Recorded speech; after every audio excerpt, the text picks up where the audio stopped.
And it's time for News Beat. Welcome to the program. It's live on Metro TV from the Ikuya studio at North Ridge. We're streaming on Facebook as Metro TV Ghana, on Instagram and Twitter as Metro TV_GH. Also join us on channel 277 DSTV. We'll take a closer look at the headlines of the stories now.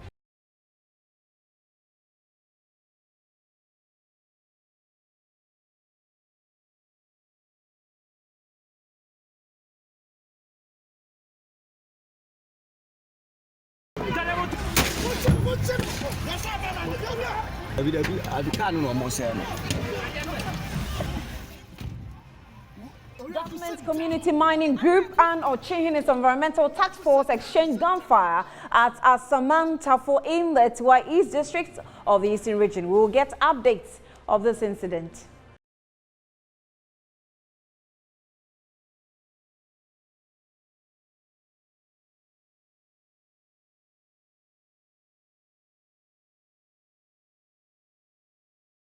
Now, mobile phone users trying to re-register their SIM stranded as network in parts of the country is reportedly unavailable on the last day of extended SIM re-registration exercise. And on the foreign front, gunshots have been heard near the presidential palace in Burkina Faso as military vehicles block access to major buildings, including the National Assembly and the Prime Minister's residence. Details shortly.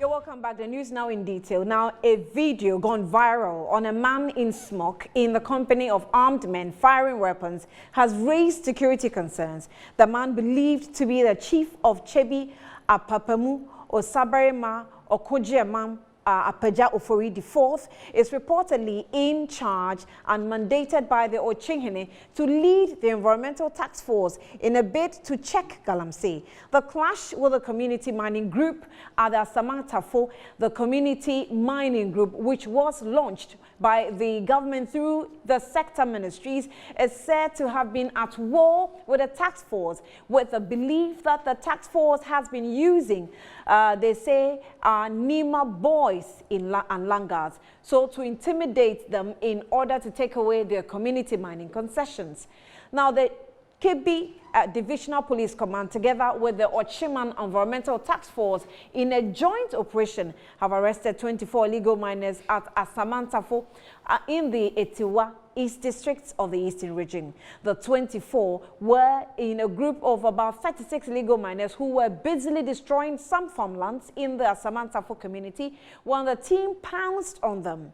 The team, led by the Divisional Police Commander, Chief Superintendent Magnus Renfdorf Sam, retrieved a pump-action gun, 2 excavators, 2 motorcycles, 1 tricycle, and 2 pumping machines. The commander, who declined to speak to cameras, indicated that the police will pursue those who managed and escaped the speed of the process to prosecute those who will be found culpable after the police concluded their investigations. Now let's get onto the phone lines and speak to the Eastern Regional Correspondent. Well, we're told that he's not ready. When he's ready, we'll come through.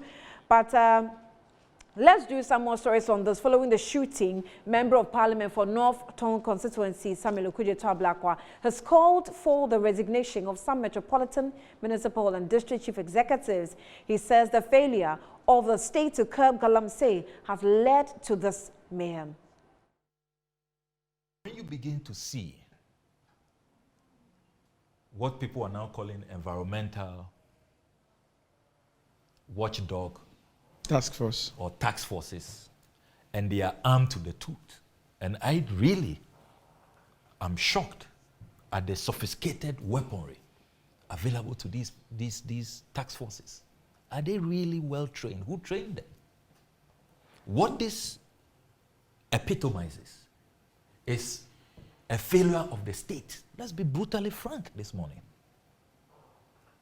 If the state machinery, the national security apparatus of our country, is up and doing, is achieving results, communities will not rise up, take up arms for us to be seeing what we are seeing today. It tells you that the state has failed in many respects. And all of us who are actors, leaders, agents of the state must be horrified at what we are seeing now in our country. And as I said, look at the literature on Sierra Leone. Look at the literature on Congo. This is how it starts. And there's always some precious mineral at the center. State complicity and failure. People then take up arms. And there's already a proliferation. We all know. All the security experts will tell you that West Africa's major crisis now in our sub-region is the proliferation of small arms. And then all of these terrorist organizations who moved from Syria down to the Sahel and are now on the loose. You may call them Al-Qaeda of the Maghreb or the Tuareg forces, Boko Haram. They are here. And there is massive proliferation of small arms. And now even medium and sophisticated weapons, pump action guns. And they found themselves. I would have thought that this morning, Now, on the same program, Good Morning Ghana, government spokesperson Nana Fredua Ofori-Atta says Ghanaians should understand that the fight against Galamsey is a battle and a continuous process which will take a long while to win it. He added that district chief executives and police commanders should be charged to give reports on Galamsey in their localities. DCs, police commanders, local police commanders should be our first port of call. Why is it that this is going on in your neighborhood? And what have you done about it? And I'm talking about giving them timelines, telling them you have a week, 2 weeks to put an end to this, because the people tend to live in the communities. So together, what are you doing about it? And your job is at stake. We need to do those types of things. I think that's when you can get true reports of what's going on. When by the way, the Ochima Environment Foundation is a legal body. And the weapons they carry are licensed. I followed through on the story as far as I could. What I'm told. They are licensed for personal use. No. I don't know. Yes, the details of license. They can't be licensed to. No, I don't know the details of that. Right. I'm not going to try and challenge. But you know about the group. Yeah. I was part of their formation. Okay. Now, from what I've been told, what they had a problem with is that the people took advantage of their community mining opportunity and are now mining into water bodies. So they went there. The mining outside the concession. Yes, and into water. That's what I've been doing. Okay. So they went there to try and correct the matter, and this is what began to happen. Let's now get onto the phone lines and speak with our Eastern Regional Correspondent Kofi Adjei for more explanations to the video and also updates on what's happening in the Samang Tafo areas. Kofi, thank you for your time. Good afternoon to you. So give us a brief. What started this whole exchange of gun battle? All right, so we're trying to speak with our man Kofi Adjei in the Eastern region to come through with updates. We showed videos earlier on, showing two different task forces that actually clashed in areas of the mining within the Eastern region. And Kofi Adjei, we're told we're on. Kofi? I think it's busy. Okay, so we're hearing Kofi Adjei on the background. If we can try again. Kofi? All right, so we'll get back to Kofi Adjei to bring us up to speed with, exactly what's going on, but still on the mining. The national, okay, we're told Kofi is on. Kofi, thank you for your time. Good afternoon to you. Afternoon. Thank you for joining us once again. So tell us really what preceded this clash between the two task forces and describe to us the work of the different task forces in this area. What happened was that yesterday afternoon, this morning I spoke to the Ochehina Kwansehene of Chebi, and he was telling me they had a call from the residents that there has been a massive destruction of their farmlands. People who have cultivated some food stuffs on their lands, they are miners, they are destroying their lands. So they want protection and they want the help from the environmental task force from Chebi. So they called the commander, the Chebi commander, to assist them to go to the place. So they got to the place, they finished their operations. After they finished their operations, the police got arrested of some land guards who have been hired into the mining site to protect the miners there. And in view of the operations, they got what we call AK-47 guns from the miners and other things. They said after the operation, when they are about to leave, on their way, the youth in the community blocked the road, telling them they will not allow them to take the excavators and the things they have confiscated away from the miners. And that was where the shooting started. Now, it has been alleged that the chief of the town, one of Tabarima Kwame Okun, is involved because his own son has been arrested on that day. And that the Ochehini even invited the man and questioned the chief, but he denied of what has happened. So the task force is still on the ground, trying to make sure the miners will not come back there to destroy the farmland in the area again. So, who started doing the shooting? Is it the local task force that was set up by the Ochehini, or No, the government task force? Right. The residents supported by the miners. They tried to attack the task force and policemen who have come there to do the operation on the illegal miners at the site. I see. So currently, what's the situation? What can you tell us what's going on there now? I mean, after this exchange of gunshots, what has happened? Were they able to carry away the excavators? What really happened afterwards? Yes, they were able to take the excavators away, including the gun they take from the miners. But what is going on right now, that the guy who used his car to block the policemen is on the run, and the police are still looking for this man. The one who used his car to block the policemen? Yes, yes. In the video, we also saw, some 2 cars that were being shot at. In fact, the chief was heard giving the command that destroy the cars, and they were shooting directly into the car. Who owns those cars and why? Yes, one used in the residence. It was the car that was used to block the way of the task force and the policemen from moving away from the town with the excavator and other things they took from the miners. That was the car the chief of Apapum commanded that they should destroy the car so that it would give them the way for them to move away. So this man, Apapum, the chief of Chebi Apapum, Osaberima Okojimang Apeja Ofori, the 4th. Does he, which sub-chief is he? Where does he fall under?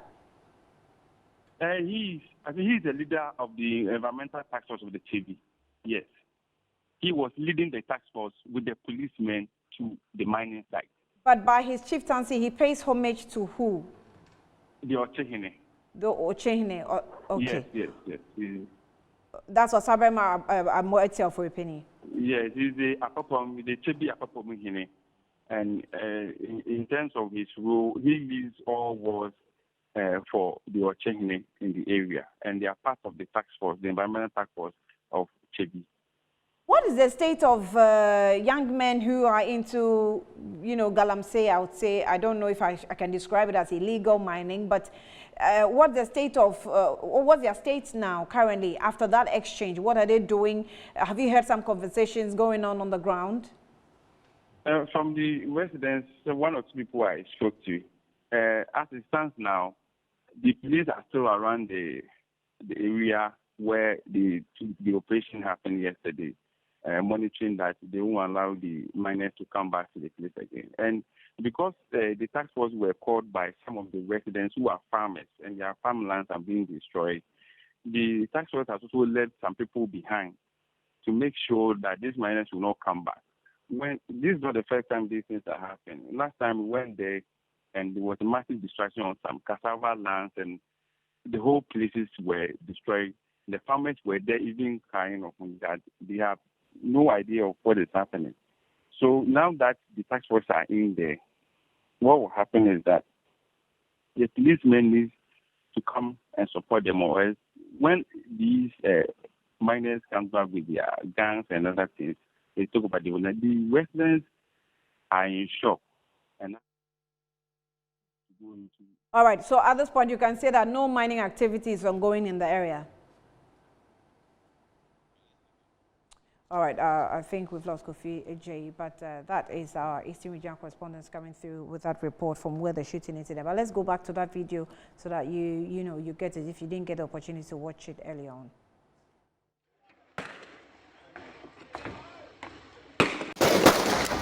What's that kind of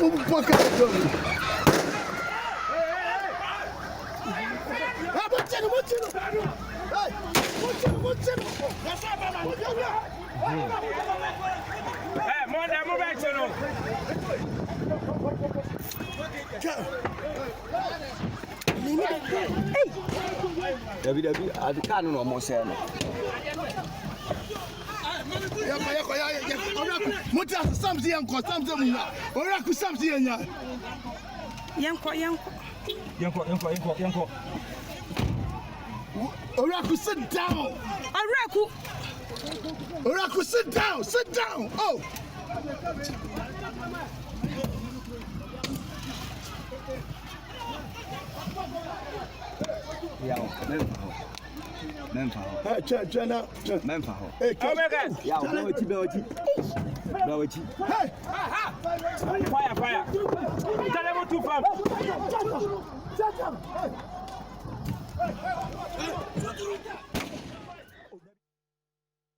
All right, let's still stay on the phone lines and speak with Adib Sani, who is a security analyst, for more on this. Adib, thank you for your time. You're welcome. Good afternoon to you.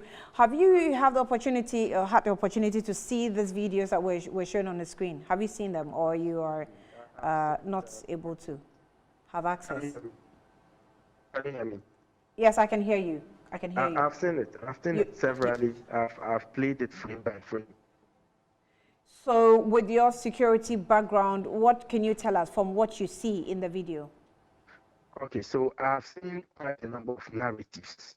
On social media, I went to Graphic, their official page, and the narrative they gave is very different from what I've heard from other sources. According to them, there was a swoop in which some excavators were seized, and in an attempt on the part of the police to, in a convoy, get out of that area with the excavators, the people within the community decided to stones at them. But it's very inconsistent. That narration, very inconsistent with what is depicted in the video. On the other hand, as has been widely circulated, the gentleman in the car, I think with the smoke, is a chief, and he led the men there to go and engage some other individuals who I saw in the video pelting stones at them. I also see some individuals in uniform. I don't know what uniform, I'm not too sure. I suspect an organization, but because I'm not too sure, I cannot mention. But no matter what it is, I think the confrontation is needless. Innocent people could have gotten killed, because when you see, the way they pointed the guns and were firing, and you see a number of businesses around, someone could be in his kiosk or container, and a bullet would hit him when he has nothing to do with what is going on. So when things of this nature is beginning to culminate, I think the right process should be followed. I would have expected police on the scene. And I'm also surprised that the exchanges happened for some time. I didn't see a single police officer there.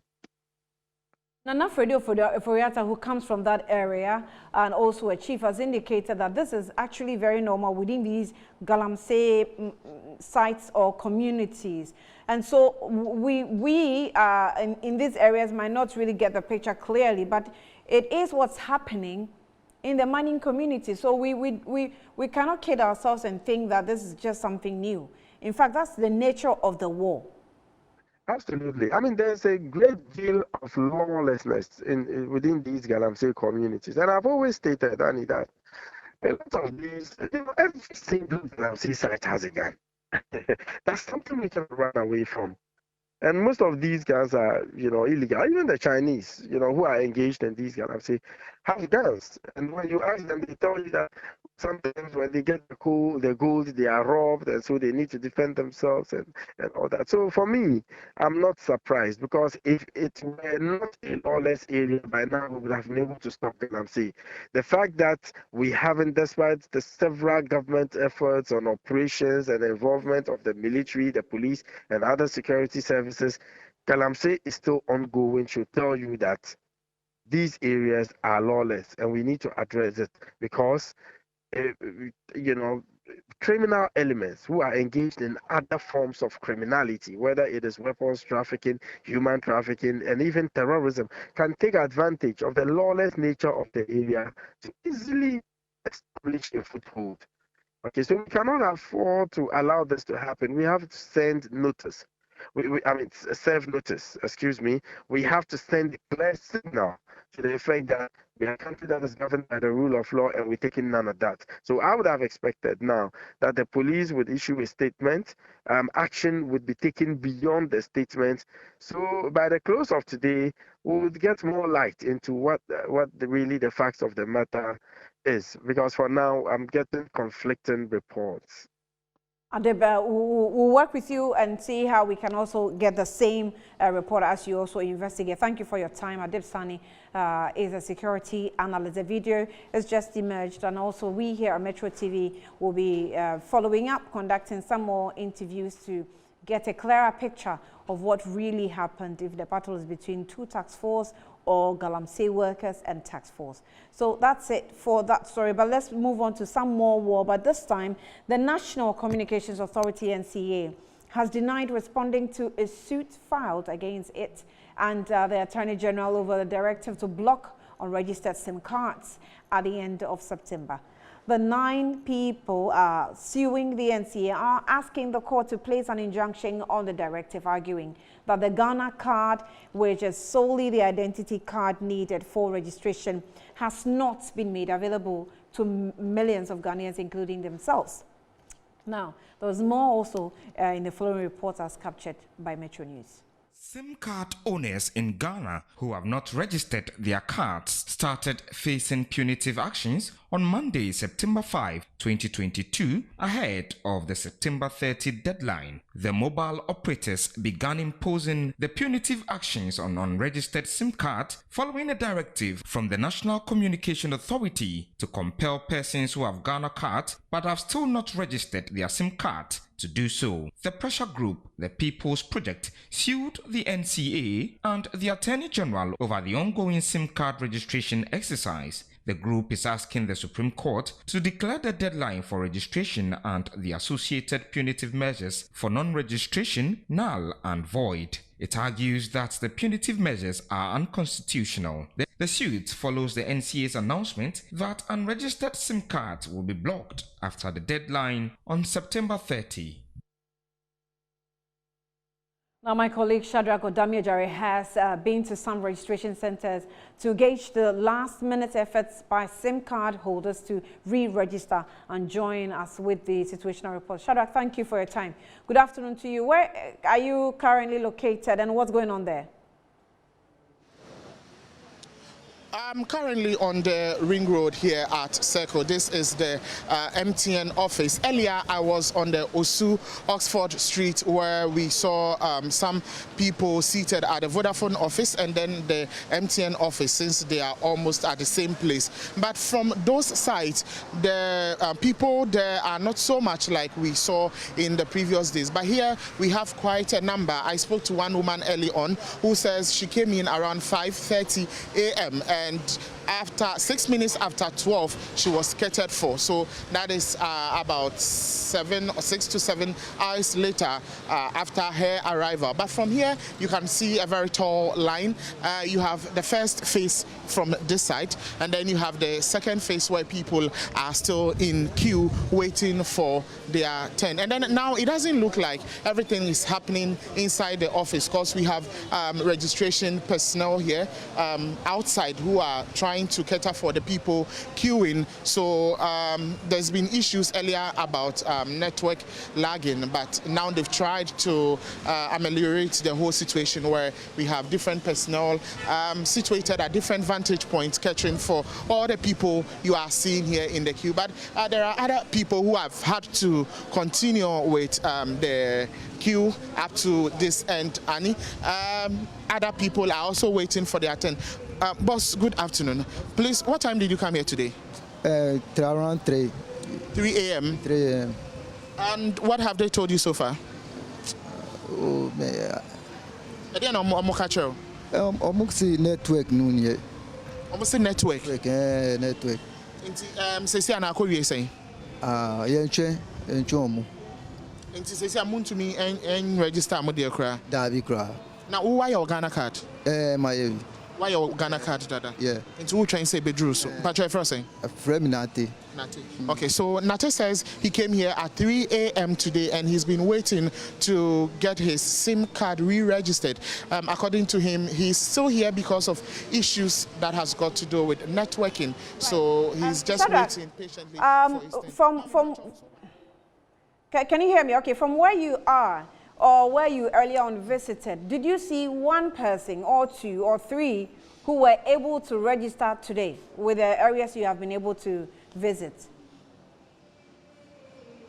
Of course, even here at the Ring Road, people here have started getting their SIM cards re-registered. Just that some of them also came in without their Ghana card, hoping to still find a way of registering, because according to them, they know that after today, their SIM cards will be cut off the subscribers, so they had to come in even though they have not been able to get their Ghana card. And that is one of the things I found quite questionable, because it's the Ghana card you are going to use in registering. So if you are coming here, how are you going to get your SIM card registered? And then other people I also spoke to did mention that their SIM cards are connected to, especially those who use the smart meters from ECG. People also use it for their banking services. So if all these people have their SIM cards cut off, then they are not going to be able to withdraw, do their normal banking services, and even get power in their various homes. So yes, people have started being registered, getting their SIM cards re-registered. It's just that it's rather slow, so they are just taking their time. As the Nate here mentioned, from 3 a.m. it's past 12:30, and then he's still here. And I met another lady who came in around 5 a.m. and then had to re-register her SIM at 12:06 p.m., which is about 6 or 7 hours earlier. Annie. Shadrach, thank you so much for coming through with that report. Let's cross over to the north. Al-Hassan Dibaba also comes through with how the exercise is going. Al-Hassan, thank you for your time. Good afternoon to you. Good afternoon, Annie. Thank you. So where are you now? Which areas have you been able to visit, and what can you tell us? What's the reports looking like? Well, I have visited a number of stations this morning in the northern region, and I am currently at the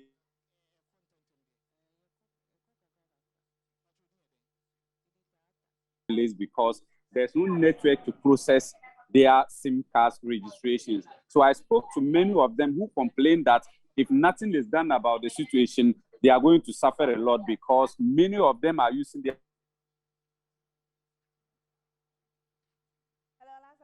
So the situation in the northern region is very dire because many people are really afraid that their SIM cards are going to be blocked. Some of them call on government. We're trying to have a conversation with Hassan D. Papa, who is also coming through from the north. Well, from the few words that we're having, this, but for the hitches, we can still get the information that it's not good or it's no better in the northern part of the country. Al-Hassan, are you still on? Yes, I'm on, Annie. Okay, great. Now let's hear you. We're having some interruptions on your line.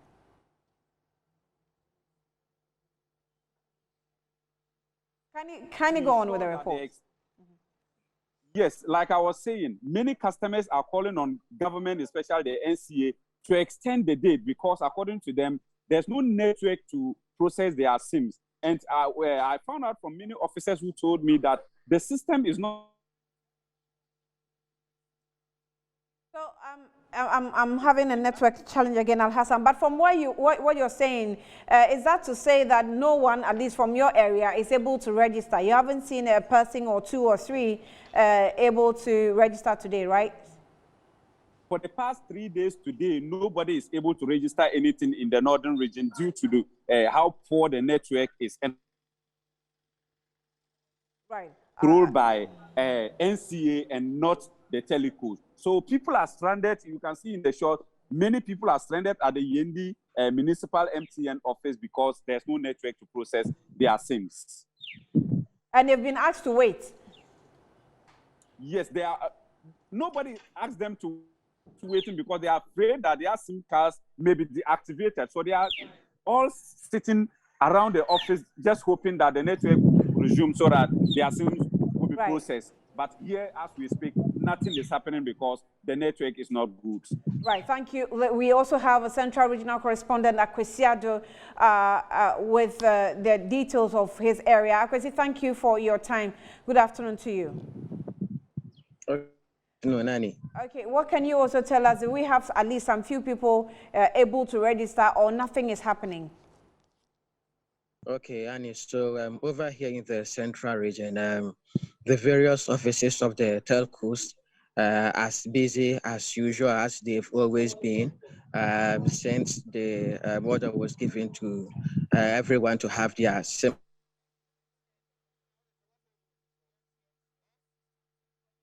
by registrants, that the system is quite slow. Persons are still registering their SIM cards, but except that they've had to wait for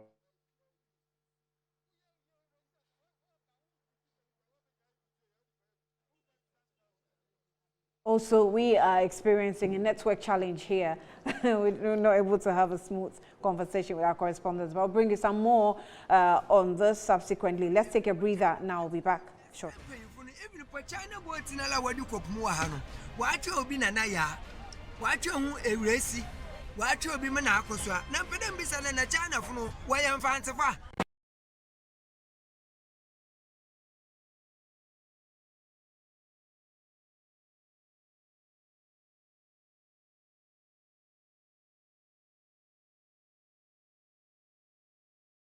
Welcome back to Newsbeat. Let's do some more stories. So the Chinese has not only hijacked the mining industry, but fisherfolk in the Takoradi Western region have accused Chinese nationals of hijacking the country's fishing industry with all kinds of illegal fishing practices that is threatening the industry, according to the fisherfolk. These foreign nationals who own vessels connive with Ghanaian business tycoons to engage in illegal and irregulated fishing on the blind side of law enforcement agencies. Now, there's more in the following report from our Western Regional Correspondent, Sambaga Rufai Saminu. These vessels you see here are largely owned by Chinese and other foreigners, including South Koreans, who are operating in Ghana's territorial waters. Although Ghana has no official or bilateral fishing agreement with China, its nationals have bypassed Ghanaian laws and actively engaged in illegal fishing businesses. These unpatriotic Ghanaian business tycoons, the fisherfolks observed, go into hire purchase agreement under which the Chinese bring their vessels to Ghana, register them in the name of Ghanaians and use the Ghana flag as if they are local vessels, but in reality, the owners are Chinese. Kilometers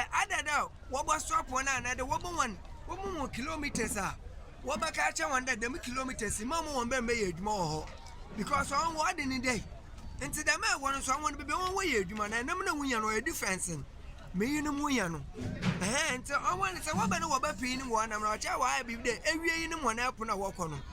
And tell Coco now, and I mean weapon on in a China from wire and curtains. Why are many curtains? Only don't open the muscle. And see, I slam paying for every China boy in a what you call Muahano. What you be Nanaya? What you a racy? What you be Manacoswa? Nampedem be selling a China from why I'm fancy. The foreign vessels are manned only by Chinese, who are the technical operators and instructors on the vessel, a factor confirmed by installers of trackers into fishing vessels for all the fisher folks. You man, I don't know why I'm a Henderson go for now. You want to go for you man, no work. I'm saying, Nino, I go work in your sky, in your sky, and job again on the swag. Joan, and see a sample for an aquafado. Yeah, you need to do ya, but not be your toy. You put British chat, papa. Yay! Achimomo, happen by Achimomo, yes. Now, just across the borderlines of Ghana, soldiers patrol the streets in Ouagadougou, Burkina Faso, as gunshots have been heard near the presidential palace. Military vehicles have blocked access to major buildings, including the National Assembly, the National Broadcaster, and the Prime Minister's residence. Soldiers patrol the streets leading to the presidential palace, parliament, and the constitutional court in Ouagadougou, Burkina Faso. People who attempted to approach these areas were told to return and move away after gunshots were heard near the presidential palace, and access to major buildings such as the National Assembly, the National Broadcaster, and the Prime Minister's residence were blocked by military vehicles. Although it was unclear whether this was a coup attempt, it bore the hallmarks of other power grabs that have swept across West and Central Africa in the last 2 years. There has been no public announcement about the motivation behind the troop movement in the capital, and there is much confusion about who is in charge and who is behind what is happening in Ouagadougou.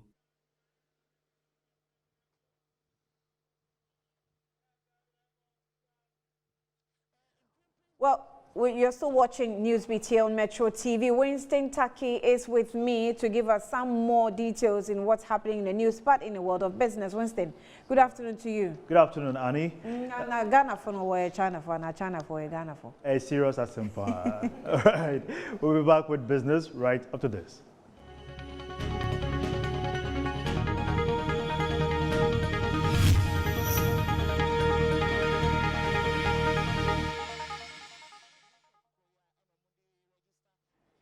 And now to our first business story. Ghana needs 85,000 housing units annually, according to the Deputy CEO of the National Pensions and Regulatory Authority, David Tete Abe. Pension-backed mortgage financing will help resolve the nation's housing deficit in the medium to long term.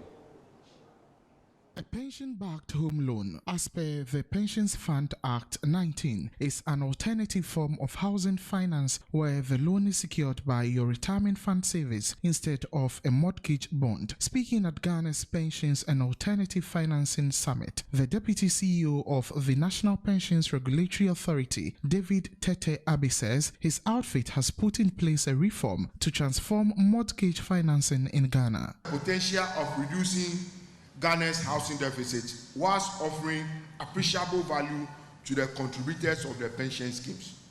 The Ghana Statistical Service reported a housing deficit of about 1.8 million in its recent report. As a pension fund regulator, the NPRA has put together a favorable and conducive legal framework through the investment guidelines for private pension schemes in line with government objective of reducing the deficit further. Ability to finance a mortgage due to generally low salary levels is also a bigger concern.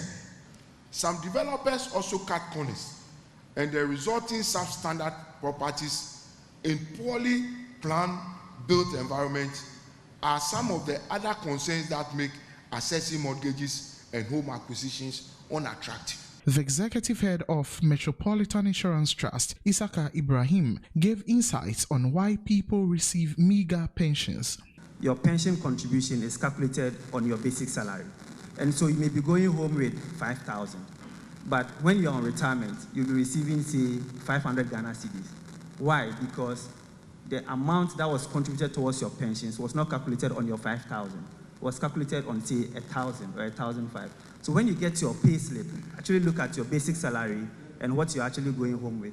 So that if your basic salary is low, you can actually personally increase your contribution towards your retirement. In 2020, the pension industry accumulated over 40 billion cedis in capital. The maiden edition of the Ghana Pensions and Alternative Investment brought together industry players, regulatory agencies, and academia to highlight. The Ghana Civil Society Cocoa Platform is asking government to give cocoa farmers a minimum of 15 to 20% increment in the farm gate prices for the new season.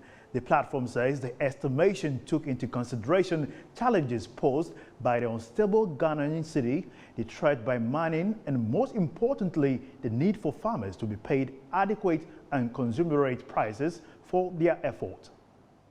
The platform, in a statement, said based on the working assumption of the Producer Price Review Committee of COCOBOD, which aims at ensuring that farm gate price is pegged at a minimum of 70% of the net free on board price of cocoa beans, Ghanaian farmers should be receiving a minimum of 838 cedis per bag of 62.5 kilogram of cocoa beans. This, according to members of the platform, was arrived at using the lowest projected values available, including an LID of $400 per ton as agreed. The current International Cocoa Organization World Cocoa Market Price, which averages Europe, New York, and London, stands at $2,248 per ton of cocoa beans. The platform also acknowledged that Ghana is forced to sell cocoa on the terminal market at a discounted price, though there has been a drastic drop in the origin differential country premium from over $400 to a current $62. The platform is of the view the net cocoa selling price should not less than $2,103.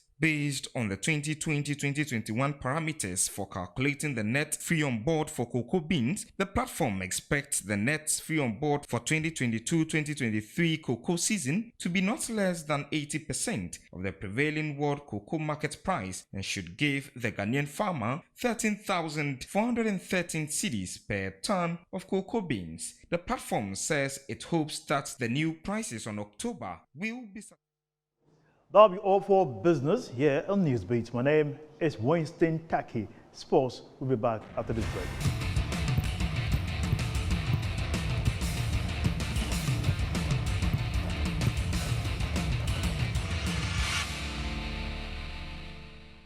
Good afternoon, my name is Phil John Quarter and it's time for your sports. After a hectic international break, domestic football returns to Europe with all the major leagues. Let's see the fixtures starting from the EPL. The pick of the pack will be in the city of Manchester as Manchester United will go all the way to the Etihad. Let's see the fixtures on your screens pretty soon and tell you which team your team will be playing against. There you have it. Arsenal will take on Tottenham in the North London derby that will start around midday. Liverpool will be at Anfield playing against Brighton. In London, Fulham will welcome Newcastle at Southampton. It will then playing against Everton. Crystal Palace and Chelsea will engage in another London derby tomorrow, Saturday, starting at 17 hours GMT. Then on Sunday, it will be the Battle of Manchester as City plays Manchester United. Leeds United will be at home against the chaps from Villa Park, that is Aston Villa. Then at the King Power Stadium on Monday, that will wrap up week 9 of the EPL. It will Brendan Rodgers and Leicester City playing against Nottingham Forest. Let's go straight to that. This is the German Bundesliga.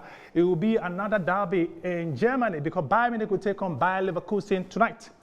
Freiburg will take on Mainz all the way to Werder Bremen. That will take on Werder Bremen is the name. Then they will take on Borussia Mönchengladbach. That will wrap up Saturday. Then on Sunday, Hertha Berlin will take on Hoffenheim, while Schalke will take on Augsburg. Let's go to Italian Serie A. This is the Spanish La Liga, sorry. Tonight, Atletico Bilbao will take on Almeria, while Cádiz will take on Villarreal. Mallorca will take on Barcelona. Then on Sunday, Real Madrid will test their powers against Osasuna. Then Monday, Lecce will play. We'll go to FIFA. Napoli will start week 8 of the Italian Serie against Torino. Inter Milan will test their powers from that team from the Italian capital, that is Roma, headed by Jose Mourinho. Then Empoli will take on AC Milan, who are on top of the table over there. Juventus will be in Turin against Bologna, while Sampdoria will take on Monza. Sassuolo will also be in action. Lazio will play against Spencer. Then on Monday, it will be Verona taking on Udinese.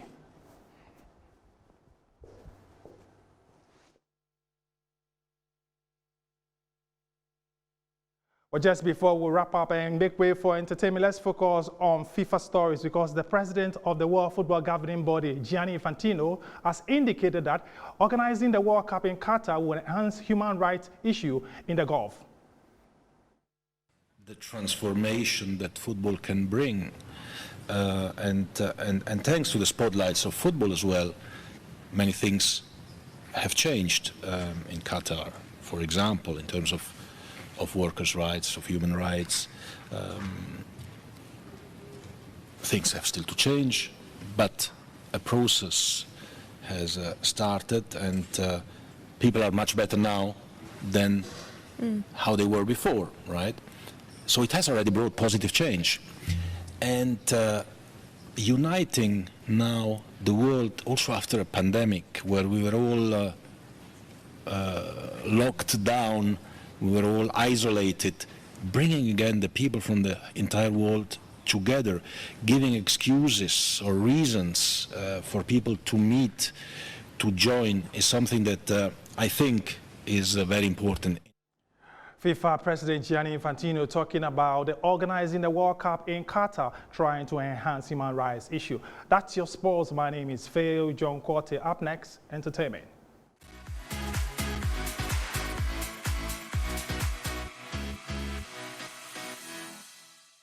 Time for entertainment. I'm Desmond Okrekudan. So now celebrated Ghanaian media stalwart Sadiq Abdullahi has stepped down as Chief Executive Officer and Director of 3 Music Network. Sadiq, in a post on his social media handles earlier today, said he was stepping down to use his experience in other fields. He said between 2017 and now we have achieved what many will call impossible, from the initial daily hourly programming, which started with 5 successful executions of the annual 3 Music Awards. I am super proud of what we have built, and the young entrepreneur leaves with his shoulders high as he has led the company to successfully host 5 editions of the 3 Music Awards. It is, however, unclear where he is headed next. Congratulations to Sadiq.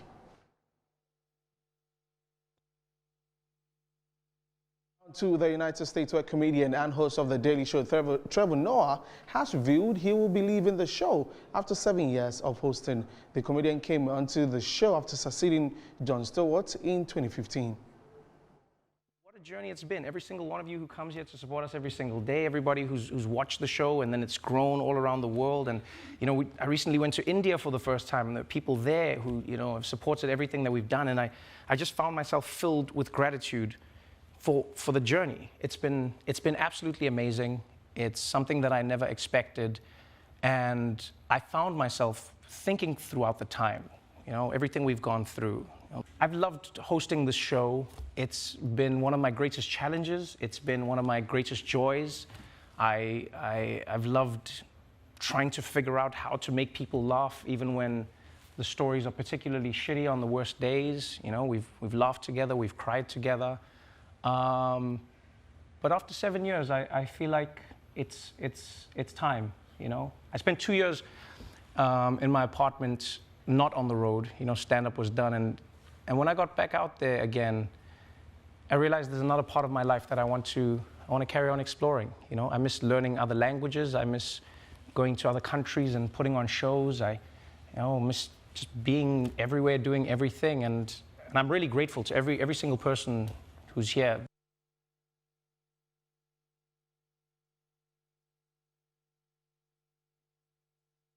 And Trevor Noah leaving the Daily Show. That's how we end the entertainment here. I'm Desmond Okrekudan. So up next is international news.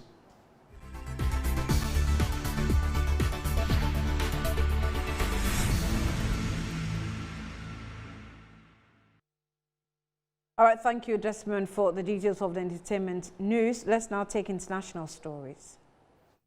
At least 23 people have been killed and dozens more injured in a Russian missile strike on a humanitarian convoy in South Ukraine, local officials say. The area struck by an alleged Russian missile strike is well known as a major transit point.